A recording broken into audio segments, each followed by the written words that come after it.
C'était ma voix. C'était pas la voix des autres. C'était pas la voix de ce que mes parents m'ont dit. C'est ce que moi, j'ai décidé de ma vie. Et on a tous une légende personnelle à vivre. Un itinéraire. Hein. Donc j'imagine la quantité de postes, d'études et de travail qui n'intéressent pas les gens et qui les fatiguent. Et non, il y a une autre façon de voir le travail, c'est que ça aille de soi.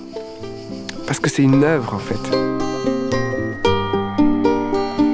J'ai décidé de planter des arbres, un maximum d'arbres partout sur Terre, parce que l'arbre, c'est le meilleur ami de l'homme, c'est le meilleur outil pour rééquilibrer le rapport de l'homme à la nature. J'ai réalisé mon rêve, c'est-à-dire remettre un moulin à vent en action dans le but de nourrir le monde. J'ai décidé de lancer une web TV positive et inspirante. On refait pas le monde en parole, on montre véritablement des gens qui ont les mains dans le cambouis. Ils n'ont pas forcément le porte-monnaie de Bill Gates, et pourtant ce qu'ils font, ça vaut le coup. Et ça change le monde.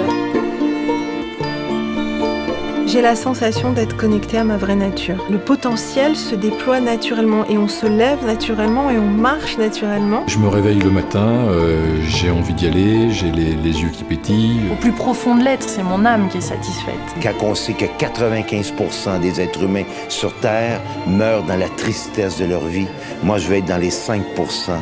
À la fin de ma vie, que je vais dire quelle vie extraordinaire que j'ai faite. Pourquoi? Parce que je l'ai inventée. J'ai été un exploitant agricole et je suis devenu un agriculteur. Et dans tout domaine de la société, nous avons les arts. Nous devons être des artistes.